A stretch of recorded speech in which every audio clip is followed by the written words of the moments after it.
बाली रे उमरिया में अली गवनवा छोटी रे नाना दी गवनवा छोटी रे नाना दी छूटल माई बाबू के भवनवा छोटी रे नाना दी छूटल माई बाबू के भवनवा छोटी रे नाना दी घोटले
छूटल माई बाबू के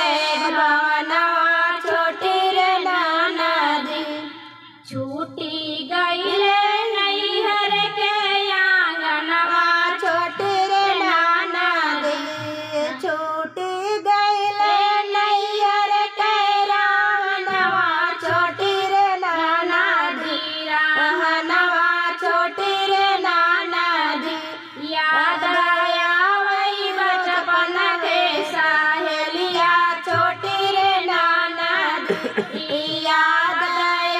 में बचपन के सहेलिया छोटी रे नाना दी छूटल भैया भौजी छूटल भतीजवा छोटी रे नाना छूटल भैया भौजी छूटल भतीजवा छोटी रे नाना दी भतीजवा छोटी रे नाना दी छूटल